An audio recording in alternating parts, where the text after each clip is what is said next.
اس کی زندگی میں خوبصورتی پیدا ہو جاتی ہے. لعلہم، تاکہ وہ، یہ اس لیے کہا جا رہا ہے ایمان لانے کو، اطاعت کرنے کو، تاکہ کیا ہو جائے؟ یرشدون ہو جائے. کیا معنی یرشدون کا؟ کہ ان کے معاملات، ان کی عبادات خوبصورت ہو جائیں. ایک ہے زندگی گزارنے کا وہ طریقہ جو ہم اپنے نفس کی خواہشات کے مطابق گزارتے ہیں، اور ایک ہے وہ طریقہ جو اللہ نے ہمیں بتایا ہے. ایک ہے وہ جو شیطان ہمیں دکھاتا ہے خوبصورت بات، اور ایک ہے وہ جو لوگ کر رہے ہیں، اور ایک ہے وہ جو ہمارے رب نے ہمیں دیا اور جس پر نبی صلی اللہ علیہ وسلم نے عمل کیا، اسوۃ حسنہ. تو سب سے خوبصورت اور سب سے بہترین کون سا ہے؟ جو اللہ کا بتایا ہوا ہے. انسان کی اصل آزادی اللہ کی اطاعت میں ہے. جو اللہ کا بندہ نہیں بنتا وہ نفس اور بندوں کی غلامی کا شکار ہو جاتا ہے، وہ شیطان کی غلامی کا شکار ہو جاتا ہے.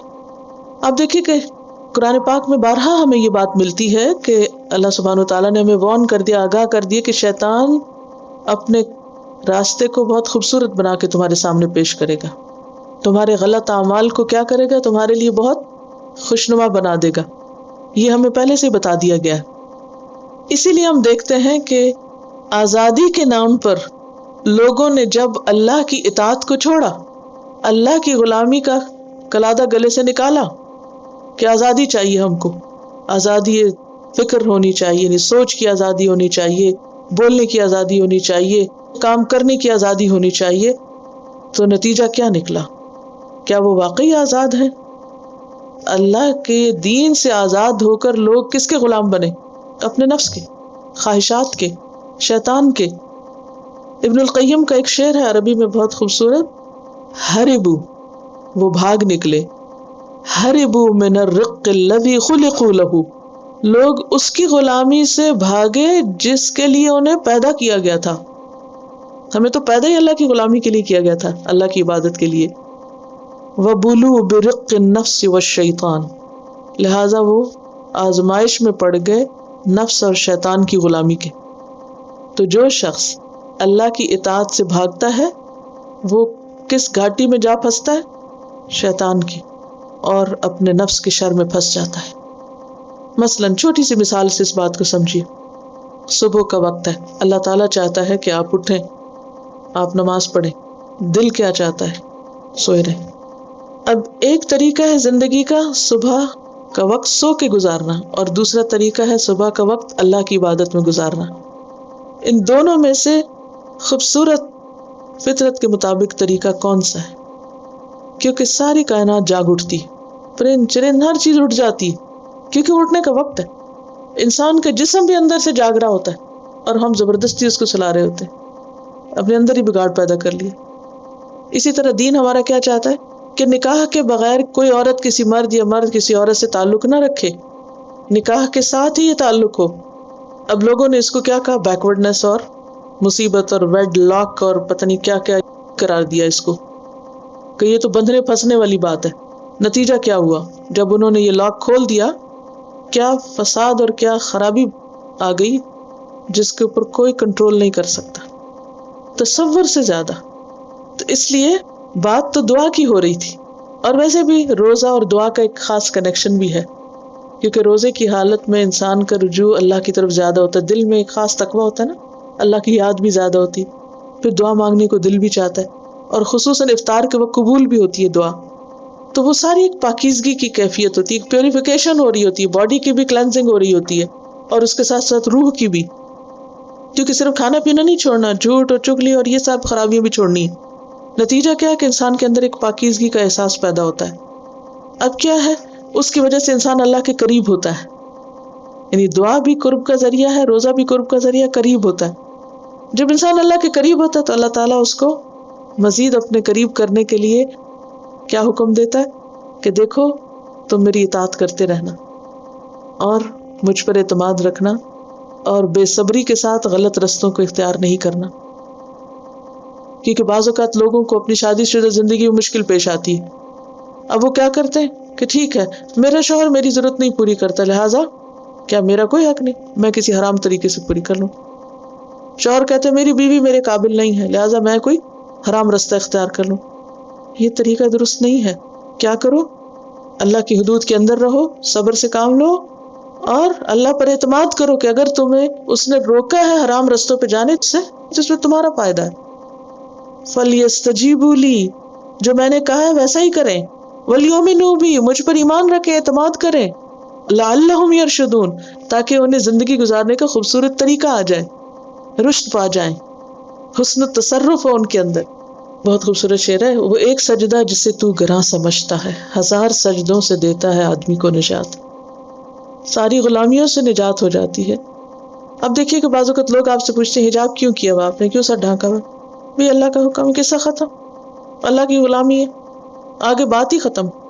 وہ کہے یہ گرمی ہے، یہ اپریشن کی علامت ہے، فلاں ہے، جو مرضی کو کہے، لیکن ہمارے لیے کیا ہے؟ بس اللہ کا حکم ہے، بات ختم. جب ہم نے سبمٹ کر لیا، جب رب نے کہا جھک جاؤ، ہم جھک گئے، بس بات ختم. آگے اس کا کیا فائدہ اور کیا نقصان ہے اور کیا ہے اور کیا نہیں، ان جھگڑوں پڑنے کی کیا ضرورت ہے؟ آج کے دور میں چونکہ ہم نے اللہ کا حکم ماننے میں مشکل سمجھی، لہٰذا کیا ہوتا ہے، ہر حکم کے پیچھے ہم اس کی وجوہات ڈھونڈ رہے تھے. یہ فائدے ہیں، یہ ہے، اور پھر جب تک وہ فائدوں کی لسٹ سامنے نہیں آئے عمل بھی نہیں کرنا چاہتے. پھر اللہ کی عبادت تو نہ ہوئی. اللہ کی عبادت کیا ہے؟ سمعنا اطعنا، ہم نے سن لیا، مان گئے. کیوں؟ اس لیے کہ اللہ نے کہا کرو. وَلْيَسْتَجِيبُوا لِي، ہم جواب دے رہے، ہم کرنے. یس لبیک، آ رہے ہیں یا رب، جیسے آپ نے کہا ہم کریں گے. وَلْيُؤْمِنُوا بِي، بالکل پورا اعتماد اور بھروسہ. آپ ہمیں کوئی غلط کام کہہ ہی نہیں سکتے، کوئی ایسا حکم دے ہی نہیں سکتے کہ جس میں ہماری کوئی خرابی اور نقصان ہو. تو جو شخص اس طریقے پہ زندگی گزارتا ہے وہ شخص اللہ کے قریب ہے. اللہ کا قرب حاصل کرنے کے لیے کیا ضروری ہے؟ اللہ کی اطاعت ضروری ہے، اس پر اعتماد اور یقین ضروری ہے ہر چیز میں. تو مقربین کی دعائیں قبول ہوتی ہیں. احل لکم لیلۃ الصیام الرفث الی نسائکم، حلال کر دیا گیا تمہارے لیے رمضان کی راتوں میں اپنی بیویوں کے پاس جانا. پہلے یہ حرام تھا، بعد میں حلال کیا گیا. پہلے کیا حکم تھا کہ اگر کوئی شخص روزہ کھولنے کے بعد کھانا کھانے کے بعد سو جائے، یعنی کھانا کھا لے یا سو جائے، تو پھر وہ اپنی بیوی کے ساتھ تعلق قائم نہیں کر سکتا، حرام ہے. یعنی اگر کسی نے روزہ افطار کیا اور اس کے بعد کھانا کھا لیا یا پھر سو گیا، تو ان دونوں میں سے جو کام بھی کسی نے کیا اس کے بعد پوری رات نہ وہ کھانا کھا سکتا ہے اور نہ ہی بیوی کے پاس جا سکتا ہے. یعنی گویا اس کا روزہ دوبارہ شروع ہو گیا. اب وہ سحری کے وقت ہی کھا سکتا ہے کچھ. یہ شروع کے احکامات میں سے تھا. بعد میں کیا کیا گیا؟ اس حکم کو منسوخ کر دیا گیا اور فرمایا احل لکم، اب تمہارے لیے رخصت کر دی گئی ہے، آسانی کر دی گئی ہے. کیا؟ لیلۃ الصیام، رمضان کی راتوں میں، الرفث الی نسائکم، اپنی بیویوں سے جسمانی تعلق قائم کرنا حلال ہے. کیوں؟ ہن لباس لکم، وہ تمہارا لباس ہے، وانتم لباس لہن، اور تم ان کا لباس. لباس جسم کے قریب ترین ہوتا ہے، یعنی قریب ترین رہتے ہوئے تم ایک دوسرے کی ضرورت ہو. ایسی پابندی غیر فطری ہے، ہیومنلی پاسبل نہیں کہ مرد اور عورت ساتھ ساتھ رہ رہے ہیں اور پھر وہ جسمانی تعلق پورے 1 مہینے کے لیے نہ رکھیں. اس لیے اللہ سبحانہ وتعالیٰ نے یہ مشکل آسان کر دی، اس کو حلال کر دیا. اور یہ جو لباس کی بات کی گئی، اس میں صرف قرب کی بات ہی نہیں بلکہ لباس انسان کے لیے خوبصورتی کا ذریعہ بھی ہے. بے لباس انسان اس طرح خوبصورت نظر نہیں آتا جس طرح لباس کے ساتھ آتا ہے. پھر انسان کو پروٹیکشن بھی دیتا ہے، انسان کو موسم کے برے اثرات سے بھی بچاتا ہے، انسان کے عیب بھی چھپاتا ہے. ہسبینڈ وائف بھی ایک دوسرے کے لیے کمفرٹ بھی ہیں اور پروٹیکشن بھی ہیں اور ایک دوسرے کے لیے سکون کا باعث ہیں، ایک دوسرے کے عیب چھپانے والے ہیں. اور ویسے بھی نکاح جو ہے وہ انسان کی نگاہ اور شرمگاہ کی حفاظت کا ذریعہ بھی، یہ معنی بھی ہے اس میں. جس طرح لباس انسان کو ڈھانپتا ہے، اسی طرح نکاح بھی انسان کی آنکھ اور اس کی شرمگاہ کی حفاظت کا ذریعہ ہے.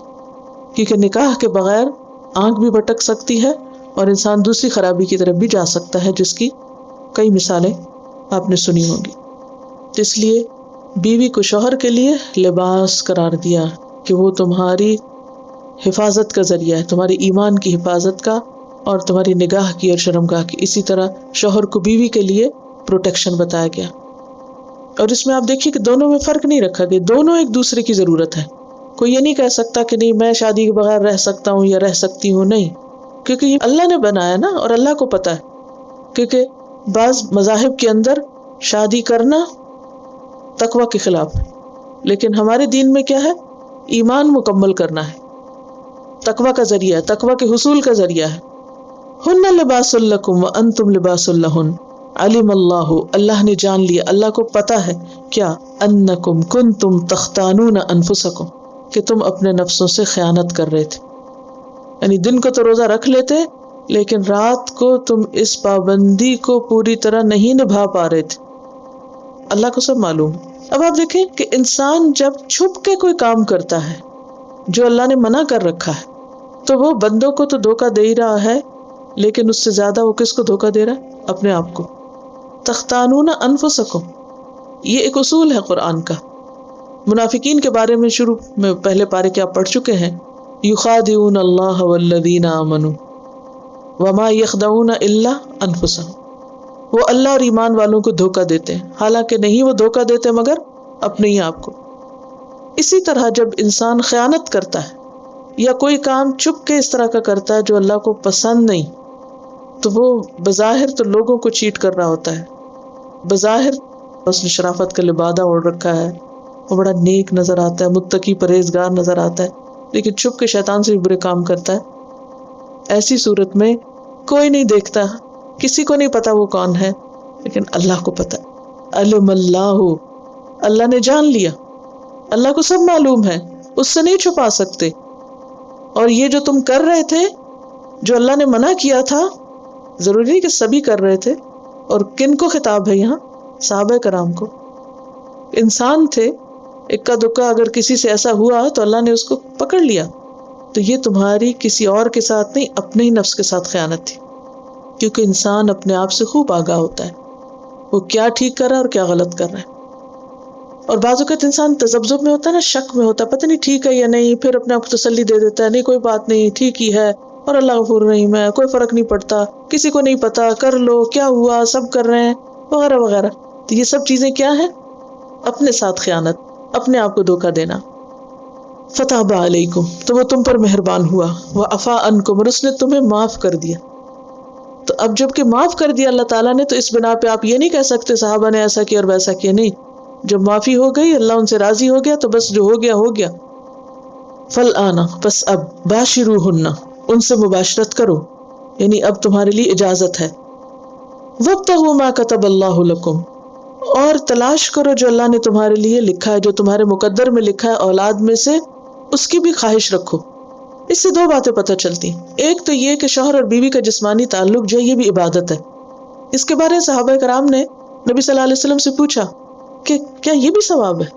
تو آپ نے فرمایا ہاں یہ بھی ثواب ہے. اگر تم میں سے کوئی غلط راستے سے آتا یا کسی حرام طریقے سے اپنی خواہش پوری کرتا تو کیا یہ گناہ نہیں تھا؟ لوگوں نے کہا کہ ہاں.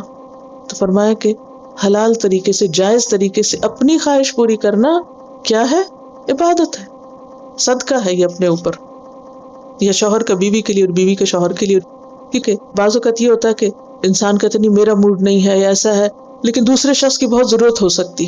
تو ایسی صورت میں اگر کوئی سیکریفائس کرتا ہے دوسرے کے لیے، کیونکہ ہر وقت موڈ مزاج سب کے برابر کے تو نہیں ہوتے، شوہر کا دل کچھ چاہ رہا ہے، بیوی کا دل کچھ اور چاہ رہا ہے، تو اب دونوں میں اختلاف ہو رہا ہے. تو ایسی صورت میں ایک بدمزگی کریٹ کرنے کے بجائے اور ایک فتنہ فساد کرنے کے بجائے انسان اگر اسے اللہ کا حکم سمجھ کے قبول کر لیتا اور دوسرے کے لیے سیکریفائس کر لیتا، تو یہ سیکریفائس بہت بڑی عبادت ہے، اس کا اجر اللہ دینے والا ہے. کیونکہ دونوں کو ایک دوسرے کی کلودنگ بنائے. کیونکہ اگر دونوں ایک دوسرے کی ضرورت پوری نہیں کریں گے تو کیا ہوگا؟ حرام کے راستے کھلیں گے، گناہ کے دروازے کھلیں گے.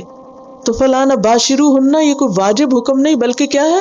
اللہ نے جب کہا تو ایک تو حلال ہو گیا، دوسرے یہ کہ ایسا کرنا عبادت ہو گیا، اور تیسرے یہ کہ مرضی کے خلاف کرنا صدقہ بھی ہو گیا. تو یہ ہے جو دین کی تعلیم ہے. اور پھر ایک اور اہم بات جو یہاں پتہ چلتی وہ کیا ہے؟ اولاد کی خواہش بھی رکھو، اولاد بھی ہونی چاہیے. یعنی عورت جو ہے وہ کوئی صرف ایک سیکس آبجیکٹ نہیں ہے، بلکہ اس کے ذریعے مزید اپنی نسل کو آگے بڑھانے کی بھی فکر کرو. اللہ نے یہ تعلق تمہاری خوشی کے لیے تو رکھا ہے، لیکن اس کے ساتھ ساتھ اس کا ایک اور مقصد بھی ہے، اس مقصد کو بھی پورا کرو، کیونکہ یہ انتہائی زیادتی کی بات ہے کہ کسی عورت سے فائدہ اٹھایا جائے اور اسے اولاد کی نعمت سے محروم رکھا جائے. یہ ذمہ داریاں ہم نہیں نبھا سکتے اور بچوں کو رونا دھونا نہیں دیکھ سکتے، کیونکہ اب دن بدن کیا ٹرینڈ ہو رہا ہے کہ ہسبینڈ وائف محض کمپینینز رہ گئے ہیں، ان کی جو اصل ڈیوٹی ہے اس سے غافل ہے. وَكُلُوا وَاشْرَبُوا، اور کھاؤ اور پیو، یعنی رات کو کھا پی بھی سکتے ہو. حَتَّى يَتَبَيَّنَ لَكُمُ الْخَيْطُ الْأَبْيَضُ مِنَ الْخَيْطِ الْأَسْوَدِ مِنَ الْفَجْرِ، یہاں تک کہ ڈسٹنکٹ ہو جائے، واضح ہو جائے سفید دھاری سیاہ دھاری سے فجر کے وقت، یعنی رات اور دن الگ الگ ہو جائیں. اور یہ کب ہوتا ہے؟ جب فجر طلوع ہوتی ہے نا، تو اس وقت آسمان پر باقاعدہ آثار ہوتے ہیں. آپ نے دیکھا جیسے بادل ہوتے ہیں تو پیچھے سے بھی روشنی نظر آ رہی ہوتی، تو اسی طرح رات کے اندھیرے میں سے جب صبح ہوتی ہے تو وہ دھاری کی شکل میں نظر آتی. عدی بن حاتم کے بارے میں آتا ہے کہ انہوں نے جب یہ حکم سنا تو جا کے اپنے سرانے کے نیچے 2 دھاگے رکھے، ایک کالا اور ایک سفید، اور اس کو دیکھتے رہے بار بار، اور سویر ہو گئی اتنے میں. تو پھر آگے نبی صلی اللہ علیہ وسلم سے پوچھا تو آپ نے فرمایا اس کا یہ مطلب نہیں، اس سے مراد دن کی سفیدی اور رات کی سیاہی ہے، اور یہ دھاگے جو ہیں وہ آسمان پر ہیں، تمہارے تکیے کے نیچے نہیں ہیں. ثم اتم الصیام الی اللیل، پھر پورا کرو روزے کو رات تک. پھر آپ دیکھیے کہ روزے کے اوقات گھڑیوں سے نہیں بتائے گئے یا کسی خاص چیز کو فالو کرنے سے، پھر عالمی کلاک دی گئی، جیسے عالمی کیلنڈر دیا گیا چاند دیکھ کے روزہ رکھنے اور کھولنے کا، اسی طرح روزہ رکھنے اور کھولنے کے اوقات بھی دن اور رات کی تبدیلی سے لو. کیوں؟ تاکہ ہر جگہ تم روزہ رکھ سکو، کسی خاص چیز سے باندھا نہیں گیا، بالکل فطری نظام ہے. نبی صلی اللہ علیہ وسلم نے فرمایا اذا اقبل اللیل من ہا ہنا وادبر النہار من ہا ہنا، تو پھر کیا کرو؟ اس وقت روزہ افطار کر لو. یعنی جب دن چلا جائے اور رات آ جائے، اور اس کا نشان کیا ہے کہ سورج کی ٹکیا غروب ہو، بھلے وہ روشنی رہے کوئی فرق نہیں پڑتا. شرط کیا ہے؟ سورج کی ٹکیا نظر نہ آئے، اب افق پر وہ غائب ہو جائے، تو پھر روزہ کھول لو جب سورج غروب ہو جائے، کیونکہ آپ نے فرمایا وغربت الشمس ولا تباشروہن، اور نہ تم ان سے مباشرت کرو، وانتم عاکفون فی المساجد، حالانکہ تم مسجدوں میں اعتکاف کر رہے ہو. اب یہاں ایکسیپشنل چیز بتا دی گئی کہ ویسے تو رات کو بیوی کے پاس جانا اور کھانا پینا حلال ہے، لیکن مسجد میں جب اعتکاف کر رہے ہو تو مباشرت نہیں حلال. اس کا یہ مطلب نہیں کہ انسان مسجد چھوڑ کے گھر آ جائے اور جو چاہے کرے، نہیں. اعتکاف جتنے دنوں کی نیت اس نے کی ہے ان دنوں میں بیوی کے ساتھ کسی قسم کا تعلق نہیں رکھا جا سکتا، الا یہ کہ کوئی دنیاوی کام کے سلسلے میں ہو. تلک حدود اللہ، یہ اللہ کی حدود ہیں. فلا تقربوها، ان کے قریب بھی نہ جاؤ. یعنی اشاروں کنایوں سے بھی کوئی ایسی بات نہ ہو کہ جس سے اعتکاف کے ختم ہونے کا اندیشہ ہو. کذالک یبین اللہ آیاتہ للناس، اسی طرح اللہ بیان کرتا ہے اپنی آیات کو لوگوں کے لیے. یعنی سارے احکامات لوگوں کے لیے بیان ہوئے. کون کون سے سارے احکامات؟ بیویوں سے تعلق کا حکم، کھانے پینے کا حکم، روزہ رکھنے اور کھولنے کے اوقات، اور اعتکاف کا حکم، یہ سارے اللہ نے خود واضح کر دیے ہیں. کس لیے؟ لعلہم یتقون، تاکہ وہ متقی بن جائیں. یہ سب بھی کس لیے ہے؟ تقوی کے حصول کے لیے. تو مطلوب کیا ہے؟ تقوی. تو تقوی میں خلل نہیں آتا کس سے؟ کھانے پینے سے. تقوی میں خلل نہیں آتا کس سے؟ بیوی سے تعلق قائم کرنے سے. تقوی میں خلل نہیں آتا بچے پیدا ہونے سے. اور تقوی کے لیے ضروری ہے کہ اللہ کی حدود کی پابندی کی جائے. یعنی سحری کا وقت ختم ہو جائے تو کھانا بند کر دیا جائے، اور جب سورج غروب ہو جائے تو کھانا شروع کر دیا جائے. یہ نہیں کہ نہیں میں تو 10 منٹ بعد کھولوں گا کیونکہ ابھی تو روشنی نظر آ رہی ہے. تو ایسا نہیں ہونا چاہیے. اور اسی طرح انسان احتیاطاً اور شک میں 10 منٹ پہلے روزہ بند کر کے نہ بیٹھ جائے. تسحروا فإن فی السحور برکہ، اور آخری وقت تک کھانا زیادہ افضل ہے بنسبت اس کے بہت پہلے کھا کے یہ سوچ بیٹھے کہ میں زیادہ متقی پرہیزگار ہوں. اصل تقویٰ کیا ہے؟ سنت کی پیروی. اور سنت نبی صلی اللہ علیہ وسلم نے یہ تمام چیزیں کر کے بھی دکھائی ہیں. آپ نے اعتکاف بھی کیا، آپ نے افطار اور غروب کے اوقات بھی فالو کیے اور اس پہ واضح ہدایات دی. ایک کتاب الصوم ہے، اس میں سارے احکامات موجود ہیں، انشاءاللہ آپ لوگ پڑھیں گے بھی. اور ان ساری عبادات اور احکامات کا اصل مقصد کیا ہے؟ تقویٰ. اور انڈائریکٹلی اس کے اندر کیا؟ مشاہدہ کائنات بھی تقویٰ ہے. مشاہدہ کائنات کیا ہے؟ کب کب مشاہدہ آسمان کا کریں گے آپ؟ جب رمضان شروع ہوگا، جب روزہ شروع ہوگا. تو یہ ہمارے دین کا حصہ ہے. کیا؟ آسمان میں غور و فکر، سورج کے نکلنے، چاند کے نکلنے، چاند کے ڈوبنے، ان تمام چیزوں میں غور و فکر. ہماری عبادات میں مشاہدہ کائنات شامل ہے. ہم آنکھیں بند کر کے نہیں جی سکتے، لیکن ہم نے یہی پسند کیا بس نماز بھی گھڑی پہ دیکھ کے پڑھ لو، روزہ بھی گھڑی دیکھ کے رکھ لو. کبھی باہر نکل کے جھانک کے بھی دیکھا کریں کہ باہر کیا ہو رہا ہے. اس سے جو اللہ کی محبت پیدا ہوگی وہ روزے کو اور زیادہ خوبصورت بنا دے گی. اور اب آخری آیت میں ایک اور اہم حکم بتا دیا گیا کہ جس رب کے حکم سے حلال چھوڑتے ہو اس رب کے حکم سے حرام بھی چھوڑو. اور حرام میں کیا ہے؟ وَلَا تَأْكُلُوا أَمْوَالَكُمْ بَيْنَكُمْ بِالْبَاطِلِ، اور نہ تم کھاؤ اپنے مالوں کو آپس میں حرام طریقے سے، باطل طریقے سے. اپنے مال آپس میں باطل طریقے سے نہ کھاؤ. کون کون سے باطل طریقے؟ جیسے چوری، غصب وغیرہ. ظلم اور زیادتی کے ساتھ کسی کے مال کو مت ہتھیاؤ. اور خاص طور پر اور کیا نہ کرو؟ وَلَا تُدْلُوا بِهَا إِلَى الْحُكَّامِ، حکام کو پیسے مت دو، رشوت مت دو، کیونکہ رشوت کا لینا تو حرام ہے، دینا بھی حرام ہے. وہ کہاں سے پتہ چل رہا ہے؟ یہاں سے وَلَا تُدْلُوا بِهَا إِلَى الْحُكَّامِ. اور کس لیے نہ دو حکام کو پیسے، رولرز کو کس لیے پیسے نہ دو؟ لِتَأْكُلُوا فَرِيقًا مِّنْ أَمْوَالِ النَّاسِ، کہ اس کے ذریعے تم لوگوں کے مال کا ایک حصہ کھا جاؤ، بالاسم، گناہ کے ساتھ. یعنی رشوت دے کر فیصلہ اپنے حق میں نہ کرواؤ. وَأَنْتُمْ تَعْلَمُونَ، حالانکہ تم جانتے ہو. اس کے کیا طریقے ہو سکتے ہیں؟ مثلاً یہ کہ انسان کسی کو اس کا حق نہ دے جو اسے دینا چاہیے. پیچھے آپ پڑھ چکے ہیں کہ یتیم کا مال کھانا ایسا ہے جیسے پیٹ میں آگ بھرنا. اب آپ کے پاس مال ہے یتیم کا، آپ نہیں دے رہے، خود بھی کھا رہے ہیں، اس کو بھی کھلا رہے ہیں، اور جب وہ مانگے تو آپ کا ختم ہو گیا، تو یہ کیا ہے؟ باطل طریقے سے مال کھانا. اسی طرح مال کسی کا ہے اور آپ نے ناجائز دعویٰ کر دیا کہ نہیں یہ تو میرا ہے. اور کسی کی چیز ہے، کسی کی پراپرٹی ہے، کسی کا پیسہ ہے، آپ کیا کہیں کہ یہ تو میرا ہے، اور اس کا مقدمہ کورٹ میں لے جائیں اور جھوٹے گواہ لا کے جیت لیں اس مقدمے کو اور وہ چیز ہڑپ کر لیں. تو یہ بھی باطل طریقہ ہے. اور اس کے ساتھ ساتھ یہ بھی ہے کہ ان سارے طریقوں سے بدترین طریقہ رشوت ہے، جس میں دوسروں پر ظلم اور ان کی حق تلفی ہوتی ہے. اور یہ سب کچھ تم کر رہے ہو وَأَنْتُمْ تَعْلَمُونَ، جانتے بوجھتے. یعنی لا علمی الگ بات ہے، لیکن جو لوگ جان بوجھ کے یہ کریں. اچھا، جاننے بوجھنے میں ایک تو یہ ہوتا ہے کہ انسان کہیں سے پڑھتا ہے، کہیں سے سنتا ہے. اگر کچھ نہ بھی پڑھے نہ بھی سنے تو بھی انسان کے اندر اللہ نے ایک میزان رکھا ہے نا، وہ بتاتا ہے نا کہ یہ چیز غلط ہے. کون نہیں جانتا کہ چوری غلط ہے؟